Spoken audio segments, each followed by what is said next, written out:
The real kicker came 3 days later when my boss asked at the Christmas party, "So, where is that $30,000 bonus?" I froze. It never hit my account. The owner's son snapped, "Liar. You're fired for hiding company funds." I just smiled and handed him my keycard. "Good luck with the Q1 launch, because your entire platform goes dark tonight." That is where this story begins. It was 8:45 at night on a Tuesday, the kind of Tuesday that feels like it has been going on since the previous Thursday. I was deep in the bowels of Next Level Solutions, digital infrastructure. I am Adam Vance, a 38-year-old site reliability engineer and a fixer by trade. That is a fancy way of saying I was the glorified mechanic for a platform driven by caffeinated kids and clueless executives. My back clicked like a gauger counter when I bent over the glowing wall of monitors. I was fighting a memory leak introduced by our 24-year-old lead developer, Braden, who thought optimization was for boomers. I typed a command, watched the CPU load drop from a terrifying 98% to a manageable 45%, and took a sip of flat, lukewarm Diet Coke. The air was stale, smelling faintly of ozone and the overpriced sushi someone had microwaved hours ago. The only validation I ever sought was the green status light on my monitoring dashboard. That green light was the only thing that felt real here. I had spent 5 years of my life carrying this company. I was not the face on the website, nor the guy in the expensive vest shaking hands with investors. I was the one making sure that when a customer clicked login, the database did not vomit an error code from 1999.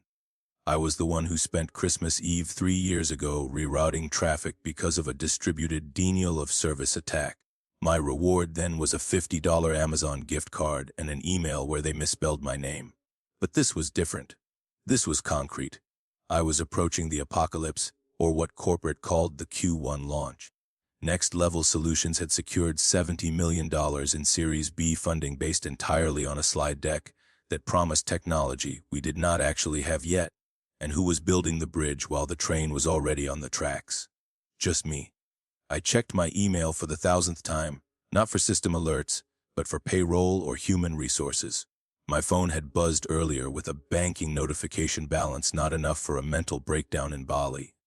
I needed the golden goose, the carrot they had dangled in front of my face 5 years ago when I signed the offer letter, a $30,000 retention bonus. To the suits upstairs, 30 grand was a weekend in Aspen.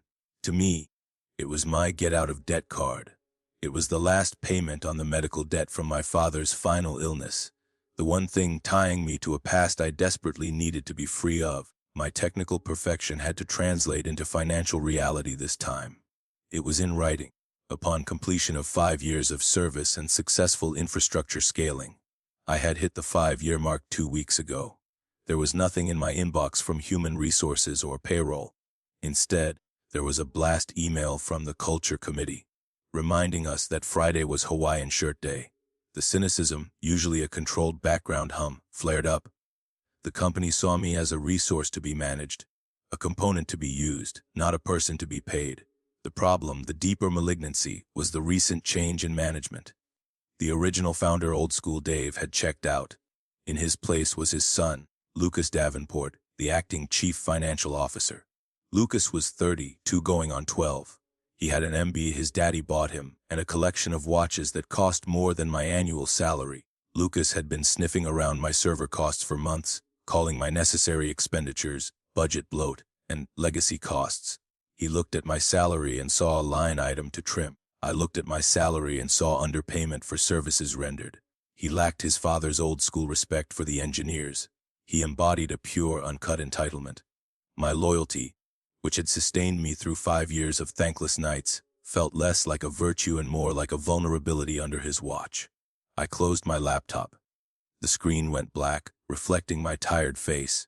I knew I couldn't just wait. Lucas was already looking for reasons to withhold. I needed to confront him directly. The only viable opportunity to do so without a formal, bureaucratic run-around was the annual holiday party.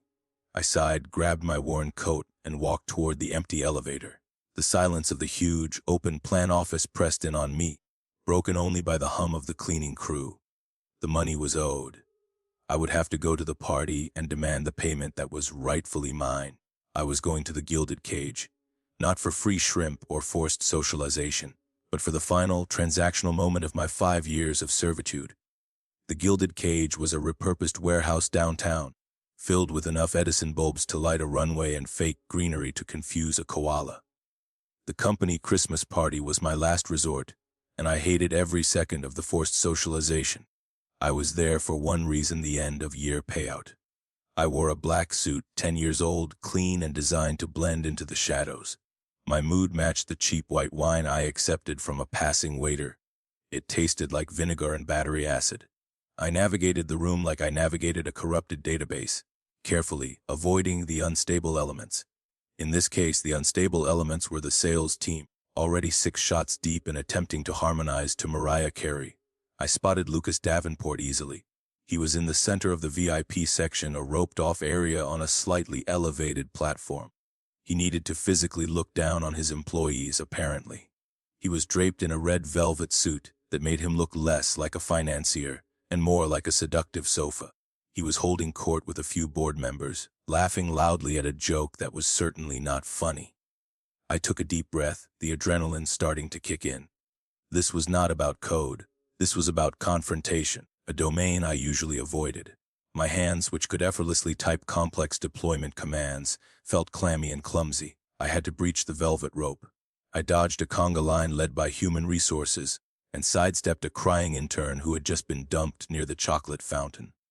I felt a slap on the shoulder that was a little too hard. Adam Vance, the Molinator, boomed Chad, the vice president of marketing. Chad was the kind of man who used words like synergy and ideation unironically. "Where's the holiday spirit? You look like you're going to a funeral." "Hello, Chad," I said, not breaking stride, just looking for Lucas. "Have you seen him?" "Oh, the big man." "Yeah, he's up in the Olympus section." Chad chuckled, making a rocket motion with his hand. "Hey, great job on the uptime this month.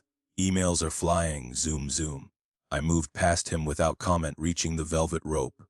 Tiny, the bouncer, who I had helped fix his home Wi-Fi once, nodded and lifted the rope. "Give him hell, Adam," Tiny muttered. "Just getting what is mine, Tiny," I replied. I walked up the few steps. The air in the VIP section smelled different, expensive cologne and fear.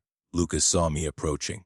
His smile did not falter, but his eyes went cold, the calculated look of a predator deciding if it is hungry or just bored. "Adam," he announced, spreading his arms wide, drawing the attention of his small audience. The engine room himself. "Come to join the festivities." "Hi, Lucas," I said, keeping my voice steady and measured. "Nice suit. Very festive." "It is bespoke," he said, smoothing the lapel of the red velvet jacket. "Italian velvet. You really have to touch it to believe it." "I will take your word for it," I said. "Listen, Lucas, can I borrow you for a second? It is about the admin stuff." He sighed, a dramatic, theatrical motion that seemed designed to shake his whole body. Adam. It is a party. Can't we leave the shop talk for Monday? We are here to celebrate." "It is actually about my retention bonus." I cut through his nonsense. I was done with the politeness. "The 5-year mark passed 2 weeks ago. Human Resources said it needed your signature. I haven't seen it hit my account." The small group around him went quiet. Money talk at a party is tacky, but not paying your employees is worse. Lucas chuckled, shaking his head as if I were a child asking for a puppy. "Ah, yes, the bonus." He took a slow sip of his whiskey. "About that." My stomach dropped. The phrase itself was a gut punch. He leaned in, his breath smelling of aged scotch and mints. "We have been auditing the books, Adam, looking at value versus cost. And frankly, $30,000 is a significant capital outlay for maintenance." "It is in my contract, Lucas," I said, my voice dropping an octave, the tension tightening in my jaw. "It is not a discretionary tip. It is a contract. Contracts are open to interpretation based on performance metrics," he recited smoothly, clearly echoing a lawyer's line. "And I have been looking at your hours. You are always late. You are always working remote. We are pivoting to a more present culture. I work remote because I am fixing servers at 3 in the morning while you are asleep." I snapped, losing my cool for a fraction of a second. "And I am late because I was here until midnight the night before." Excuses. He waved his hand dismissively. "Look, Adam, we can discuss a performance improvement plan in the new year. Maybe if you hit some new KPIs, We can revisit a reduced bonus structure. But the 30 grand.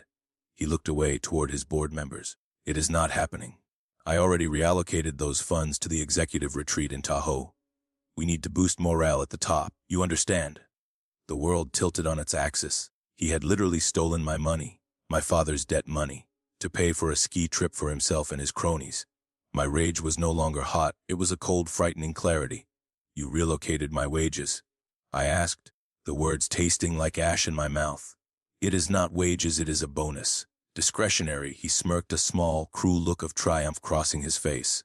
Now, why don't you grab a slider and lighten up? You are bringing down the vibe. I stood there frozen, the bass from the DJ booth thumping in my chest. He thought I was just some tired middle-aged engineer he could bully, powerless because I preferred code to conversation. He turned his back on me to talk to a board member. The ultimate insult. He was done with me, but I was not done with him. Lucas had just turned his back on me, dismissing 5 years of my life and the money owed to me as a bothersome vibe killer. I should have walked away. I should have gone to my car and cried, which is exactly what he expected. Instead, a quiet, metallic sound clicked inside me, the sound of a breaker tripping to save the circuit. "Lucas," I said, loud enough for his entire VIP table to hear. "I want that $30,000 tonight, or I am calling the labor board first thing Monday morning." He turned back around slowly, the red velvet suit shifting, drawing all eyes. The smirk was gone. In its place was the petulant rage of a rich kid who had never been told no in his entire pampered life. The music, thankfully, stopped just then, the DJ changing tracks, leaving a vacuum of silence that blot outward, silencing a good quarter of the warehouse. "Did you threaten me?" he hissed, stepping closer, invading my personal space. I could see the expensive foundation clogging the pores on his nose. "In my company, at my party." "It is not your company, Lucas. It is the shareholders." I corrected him, which was the tactical equivalent of throwing gasoline on a grease fire. "And I am not threatening. I am stating a fact you owe me." "I do not owe you a damn thing," he shouted, throwing his arms up. Whiskey sloshed over the rim of his glass, staining the carpet. "You want to talk about money? Let's talk about money. Let's talk about the hardware budget discrepancies." My brow furrowed. "What discrepancies?" "The price of GPUs went up. I documented every single purchase." "Liar," he screamed. It was a shrill, cracking sound. He pointed a manicured finger directly at my face. "You have been padding the invoices. I saw the numbers. Funneling company funds into your own pocket and calling it server maintenance." A collective gasp went through the nearby crowd. I felt like I had been punched in the throat. It was so absurd, so patently false that my brain stuttered. I was the one who reused paperclips to save money. I was the one who fought for cheaper cloud contracts. "That is insanity," I said, my voice trembling slightly, not from fear but from the raw shock and adrenaline of the lie. "I have receipts for every cent." "Oh, I am sure you do." Lucas laughed, turning to the crowd, playing to his audience now. "He is smart, everyone. The quiet ones always are. Embezzlement 101, hide it in the boring stuff nobody checks." He turned back to me, his eyes gleaming with malicious triumph. He had found his angle. He was not just denying me the bonus, he was destroying my career so I could not fight back. "You are fired," he spat. "Effective immediately. Get out. If you are not off the premises in 5 minutes, I am calling the police and having you dragged out in handcuffs." I glanced over at old school Dave, Lucas's father, who was sitting in a corner booth with his young girlfriend. Dave looked up, glassy-eyed, mumbled something, and looked away. He was not going to save me. The old guard was dead. I looked at my colleagues. Chad, the VP of marketing, looked at his shoes. The human resources director was furiously typing on her phone. The junior developers I had mentored, the ones whose code I had fixed 1,000 times, were staring at me with wide, fearful eyes. Nobody moved. Nobody spoke up. The injustice of it burned like acid in my veins. 5 years, nights, weekends, holidays, missed family gatherings. I gave this place my life, and this trust fund clown was accusing me of stealing peanuts while he gorged on the banquet. The emotion drained out of me, leaving behind that cold, crystalline clarity. If they wanted me to be the villain, fine, I would be the villain. But I would not be the kind that screams. I would be the kind that waits. I straightened my posture and smoothed the front of my suit. I looked Lucas dead in the eye. He flinched slightly. He expected tears. He expected begging. He did not expect the void. "Okay," I said. My voice was soft, but in the silence of the warehouse, it carried like a bell. I reached into my coat, pulled out my key card, the all-access pass that opened every door, every server rack, every secure room, and placed it gently on the table next to his spilled whiskey. "There is my access," I said. "I will expect my final paycheck mailed to my home address." I turned to leave, then paused, looking back at him one last time. "Oh, and Lucas," I said, a small, polite smile touching my lips. "Just make sure you handle tonight's certificate renewal manually." The script was set to run under my user ID. Lucas scoffed, waving me away. "I do not need your technical mumbo-jumbo. We have a whole team of people who can handle a certificate. Go." I nodded slowly. "Good luck with the Q1 launch," I replied. "Your entire platform goes dark tonight if you miss it." I turned and walked away. The crowd parted like the Red Sea. I felt their eyes on my back, judgment, pity, and relief that it was not them. I walked past the chocolate fountain, past the DJ who was tentatively starting to play Jingle Bell Rock, and out the heavy metal doors into the cool, rainy Seattle night. I did not cry. I walked to my beat-up Subaru, got in, and locked the doors. The silence was a sanctuary. "Certificate renewal," I whispered to myself, and a dark, twisted laugh bubbled up from my chest. Lucas was right about one thing: he did have a team, but he did not have the keys. And the clock was ticking toward midnight. I drove home in silence, the rhythm of the wipers on the Subaru's windshield a steady counterpoint to the pounding in my head. I had just walked out of 5 years of my life, publicly defamed as a criminal, but I felt a strange sense of liberation. The cold clarity that had settled over me was still intact. The core of my parting shot was simple: SL certificate renewal. If those certificates expired, the digital handshake of the internet failed. Browsers would block the site, applications would crash, and data connections would be severed. It was not a fast kill, but a slow, irreversible suffocation. And because I had set the automated cron jobs to verify my specific user signature, Adam Vance Admin, every 24 hours before renewing the security tokens, Lucas had just fired the system's heartbeat. My apartment was cold when I arrived.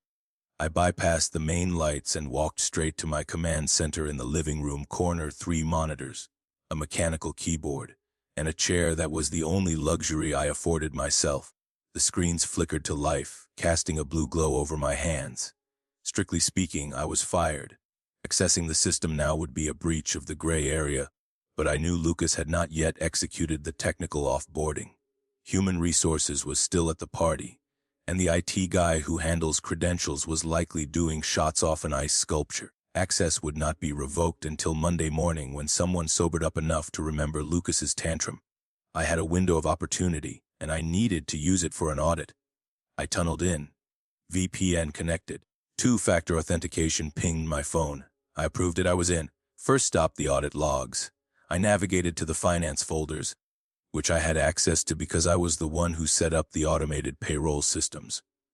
They were not supposed to call me an embezzler. I was not supposed to look. Tonight those rules were meaningless. There it was, a transaction dated October 15th, 2 months ago. Employee retention allocation: Adam Vance Admin, status canceled. Rerouted to Executive Leadership Development, Lake Tahoe offsite. Authorized by L. Davenport. Lucas, he had planned this. It was not a spur of the moment decision because of budget cuts. He had stolen my money 2 months ago to pay for his deposit on a luxury lodge. He had sat in meetings with me, asked me to work weekends, and smiled at me in the hallway, all while knowing he had already robbed me and intended to frame me for it later. The rage that washed over me now was absolute zero. It was the temperature of deep space. "Okay, Lucas," I whispered to the quiet room. "You want to play pirates? Let us see who owns the ship." I opened a terminal window. The command line blinked at me. I checked the user permissions. My account, Adam Vance Admin, was still the root owner of the deployment pipeline. Nothing goes from code to customer without passing through it. Then I checked the scheduled tasks, the cron jobs. Dozens of them: database backups, log rotations, cache clearing, and the big one, the certificate renewal and licensing authorization. It was set to run in roughly 4 hours. The script was simple. Ping a secure server, verify the cryptographic signature of the admin, me, then refreshed the security tokens that allowed our software to talk to the cloud providers like Azure. If the signature failed, or if the user was disabled, the script would fail. If the script failed, the tokens would expire, and the cloud providers would shut us down slowly. I did not hover over the delete key to sabotage them. Instead, I opened a separate script, my personal off-boarding protocol, which I had written years ago for emergency exit. It did not destroy data. It simply scrubbed my personal digital footprint.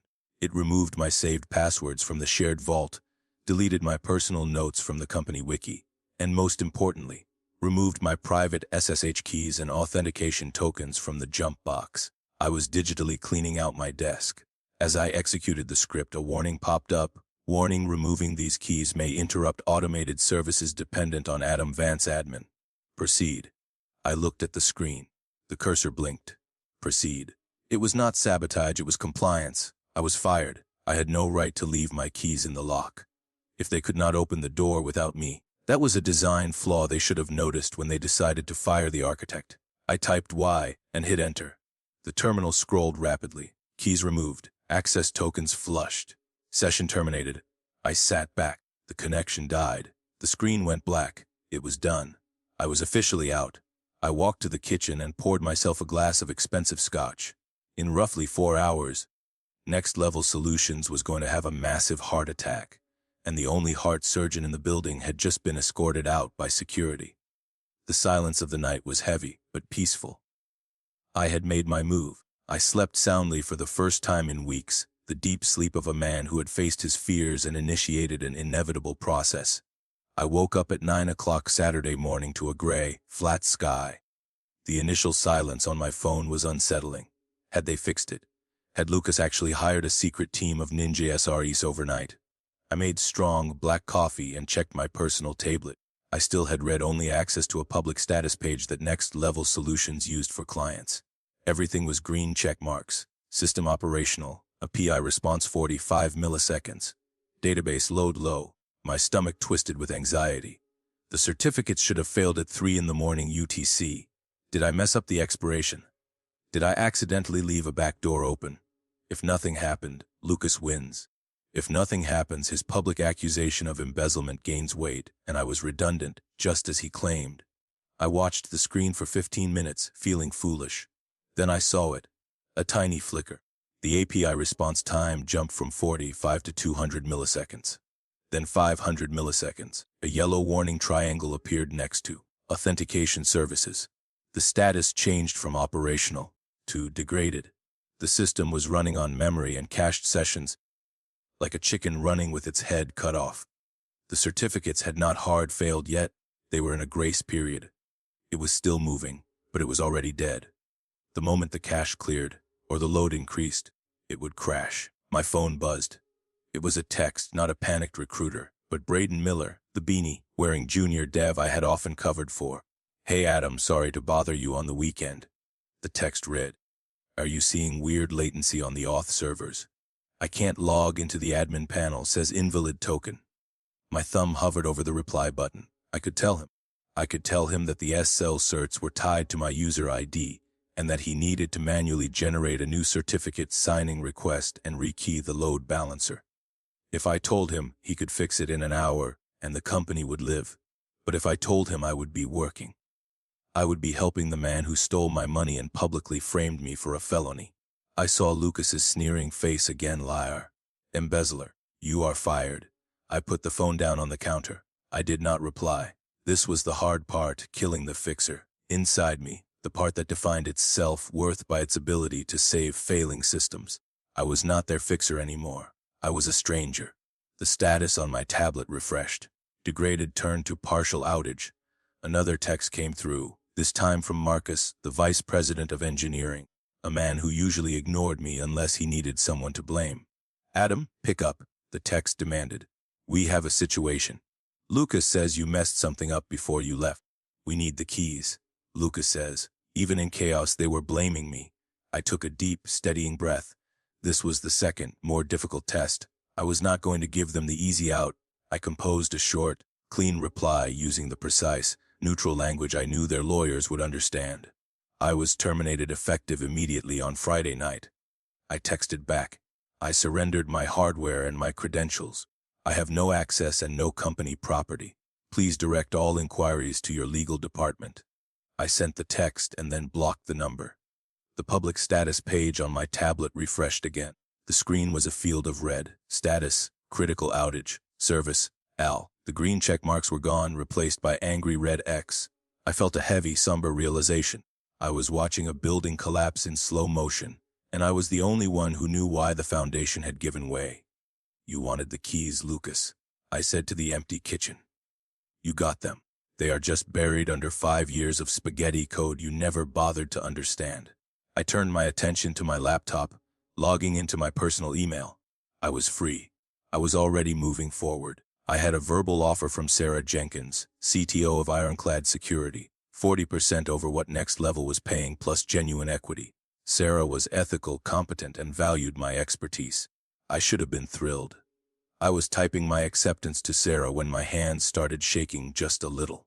The crisis was escalating, and I was standing firm, refusing to engage with the toxic environment that had just branded me a criminal.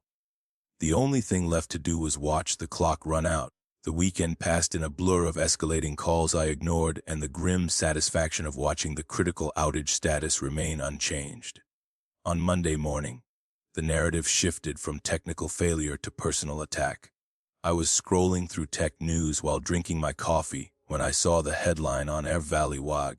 Next Level Solutions suffering major outage days before $40 million launch. CFO claims sabotage. I clicked the link, my knuckles white on the mouse. The article quoted an internal source. Lucas, obviously. We are experiencing a temporary disruption due to a malicious attack by a disgruntled former employee. The source stated, security protocols were breached, but we are confident in our recovery timeline. The Q1 launch will proceed as scheduled this Wednesday. Malicious attack. Breached. He was not just firing me, he was doubling down. He was framing me for a federal crime to cover his own colossal incompetence and theft. My blood ran cold. This was no longer about a $30,000 bonus. This was my reputation, my career. If this accusation stuck, Ironclad Security would pull their offer. I would be blacklisted across the industry. My phone pinged with an encrypted signal message from an unknown number. I recognized the formatting. It was Tyler from the Network Operations Control Center, a smart but timid junior sysadmin. Don't freak out. It's Tyler from the NOCC. The text read, Adam, hey. I assume the building is on fire. I immediately typed back. It is a dumpster fire inside a nuclear reactor. What is the latest? Adam, nobody can log in. Adoas is rejecting our token. The devs are trying to hardcode bypasses, but everything is encrypted with your old public key. Lucas is screaming at everyone. He told the investors it is a ransomware attack. Ransomware. Lucas was insane. He was panicking, convinced that if he just restarted the servers, the virus would flush out. Adam, listen to me. I typed back frantically. Tell me he didn't order a hard reset of the production cluster. Tyler's reply was agonizingly slow. He did. We are rebooting now. He thinks it will flush the virus. I closed my eyes. A hard reset on a cluster with expired authentication tokens would not flush a virus. It would corrupt the data volumes.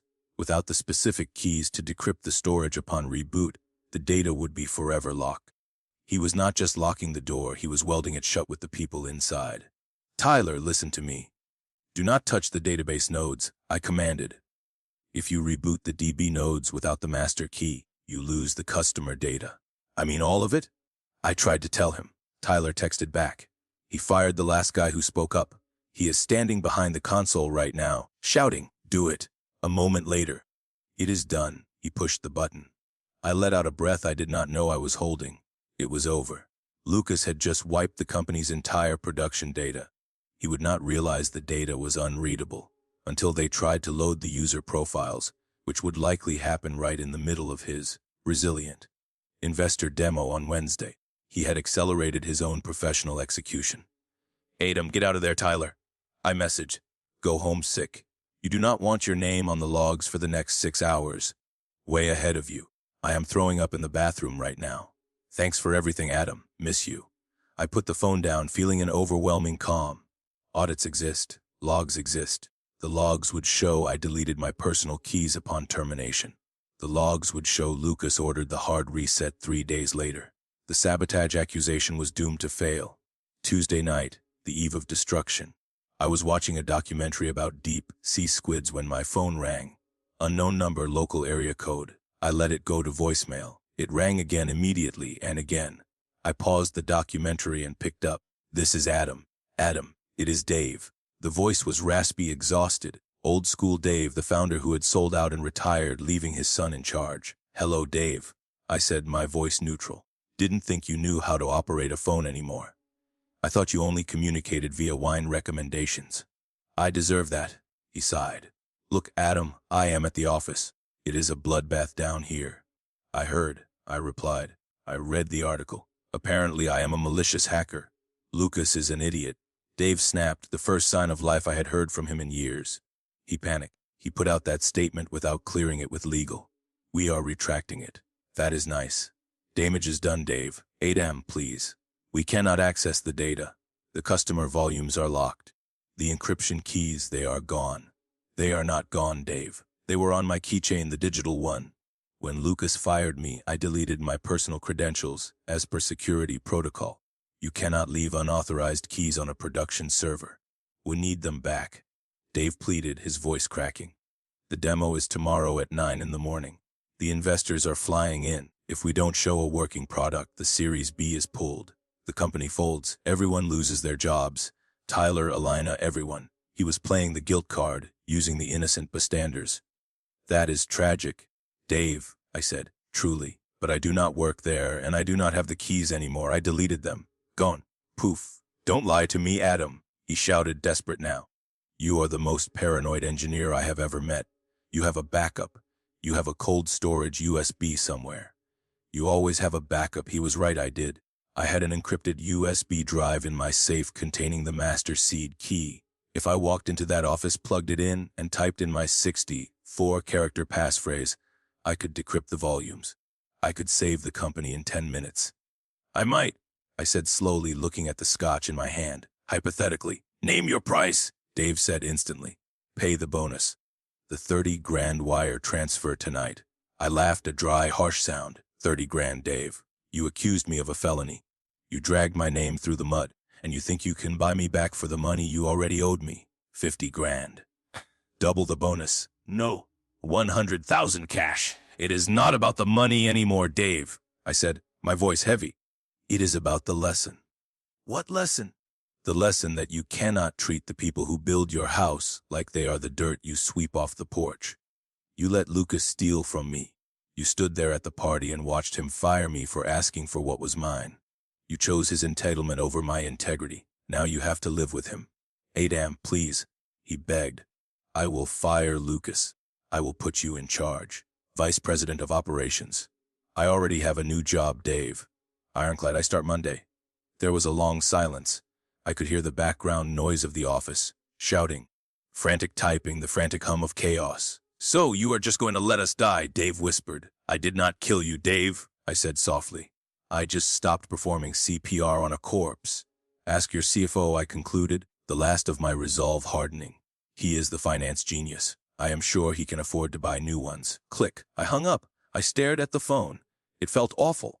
It felt terrible to say no, to know I held the cure and was refusing to administer it. But then I remembered the Tahoe executive retreat. I remembered the smirk. I remembered Salar. I turned the documentary back on. The squid was being eaten by a shark. "Circle of life," I muttered. Dave's frantic call had ended my Tuesday night, leaving me with a heavy certainty the storm I started was about to hit land. Wednesday morning arrived, and with it a rare, beautiful sunrise breaking through the Seattle clouds. I was not at the convention center, but I was dressed in a clean shirt and making blueberry pancakes with real maple syrup. I set up my tablet on the kitchen island, pulling up the Next Level Solutions live stream. They had to stream it. Lucas had paid for an aggressive publicity blitz, probably using my bonus money. The feed showed the stage, sleek, professional, with bright lights, pumping techno music, and a giant screen displaying the company logo. The audience was packed: tech bloggers, potential clients, and the heavy hitters from the major venture capital firms, Sequoia and Andreessen Horowitz. The music faded. The lights dimmed. A spotlight hit the center stage and Lucas walked out. Even through the high-definition stream, he looked terrible.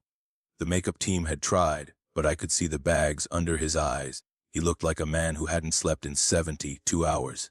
His navy blue suit hung loose on him.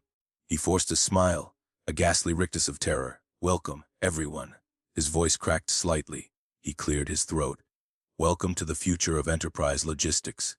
We at Next Level believe that speed is everything." Polite applause followed. He launched into his script.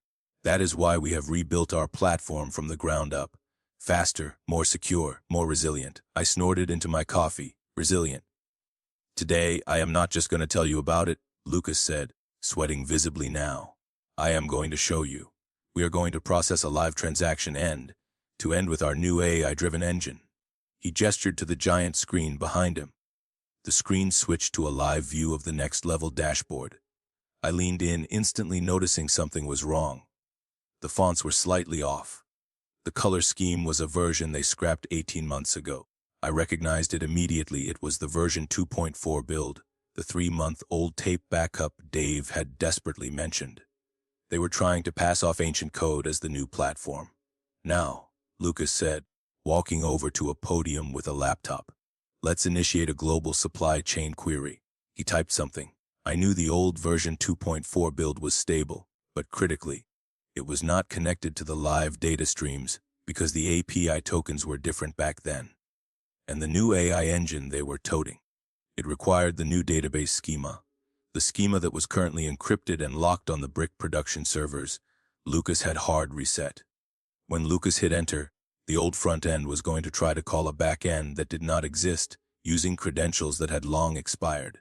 Lucas hit the key with a flourish. "Initiating," he said. The screen showed a spinning loading wheel. 10 seconds. In a tech demo, 10 seconds is an eternity. Lucas laughed nervously. "Processing massive amounts of data here, folks. The AI is thinking. 15 seconds. The crowd started to murmur. I took a bite of my pancake. "It is not thinking, Lucas. It is screaming into the void." 20 seconds. Then it happened. The screen did not just freeze, it vomited. Raw JSON error messages splashed across the 40-foot screen behind him. Error 500. Internal server error. Exception. Handshake failure. Fatal database connection refused. Because it was an old dev build, the debug mode had been left on. The screen started scrolling the as real error log in real time for the whole world to see. Failed to authenticate. User Adam Vance admin. Certificate expired. Root access denied. Root access denied. My username, Adam Vance admin, the name of the alleged embezzler and malicious hacker, was flashing on the screen over and over again. The room went silent. I stared at the screen, his face a perfect mask of horror. Technical glitch. He stammered, frantically patting the keyboard. "We seem to be." Then the screen went black. The feed cut. "Technical difficulties. Please stand by." I sat back in my chair. The silence in my kitchen was heavy but peaceful. The failure was not ambiguous, it was absolute. My system, the very code I wrote, had publicly testified to the truth. I picked up my phone. I sent one final text to Dave. "Should have paid the bonus." I did not wait for a reply. I finished my blueberry pancakes. The collapse was complete. The collapse was spectacular. It was not just a failed demo, it was a viral moment. The blue screen of death heard around the world, as one tech blog dramatically called it. By Wednesday afternoon, the investors had pulled the term sheet. The $70 million vanished like smoke. By Thursday, the board of directors had convened an emergency meeting. Lucas was fired, escorted out by the very security guards he used to order around. I later heard from Tyler that Lucas was crying in the parking lot. Founder Dave resigned as chief executive officer. The company was put into receivership, destined to sell off its assets for pennies on the dollar. I, however, started at Ironclad Security the following Monday. The office was quiet. The coffee was locally roasted and strong, and my Herman Miller chair was even better than the one I had at home. Sarah Jenkins, the chief technology officer, welcomed me with a company hoodie and a new laptop. "So," she said, leaning against my desk on that first day, an eyebrow arched slightly. "That whole Next Level thing, did you?" She trailed off, letting the question hang in the air. "I did not touch a thing, Sarah," I replied honestly. "I just followed the off-boarding procedure and let the system run its course." She smiled, a genuine, appreciative smile. Good. We like procedure here. I fit in perfectly. I got my work done. I got paid well. And yes, my signing bonus at Ironclad was $40,000, $10,000 more than the money Lucas had stolen from me. I had upgraded my life, my dignity, and my financial future. The old cynical Adam was giving way to a new one who understood that integrity could be the best form of defense. But there was one loose thread. 2 weeks later, I received an email from the liquidation firm handling Next Level's assets. The subject was, Inquiry regarding encrypted volumes. Mr. Vance, the email read, We are trying to recover data for asset valuation. We see your name all over the authentication failure logs. Is there any documentation on the encryption standards used? I smiled. I logged into my old public Git repository, the one anyone could see if they just bothered to look at my profile. There, sitting in a repo named Legacy Notes, was a folder I had uploaded the day I was fired. It was not hidden or protected. It was titled, Read Me If You Fired. Inside was a text file. It contained the exact instructions on how to regenerate the SL certificates. It contained the location of the physical backup master seed key, taped under the bottom drawer of my old desk, a classic sysadmin trick. It contained everything they needed to save the company. They had the means to recover everything the whole time. If Lucas had spent 5 minutes looking for a solution instead of looking for a scapegoat, he would have found it. If Dave had treated me with respect instead of trying to bribe me, I would have told him where to look. I replied to the liquidator, Check the Legacy Notes Git repo. The physical key is taped under the bottom drawer of my old desk. There is a yellow post-it note on the USB drive. I never heard back. I assumed they found it, but by then it did not matter. The clients were gone. The reputation was ruined. The data was recovered, but it was just a graveyard of information now. I closed my email, put on my headphones, and opened a terminal window. I started typing code for Ironclad. Clean, beautiful, functional code. I was not the villain. I was not the hero. I was just the infrastructure. You do not notice the foundation until the house falls down. And when it does, do not blame the concrete for cracking when you took a sledgehammer to it. I took a sip of my good coffee. Life was good. The servers were green. And somewhere in the state, Lucas was learning the hard way that you cannot just yell at the water to make it clean the car faster. I sleep just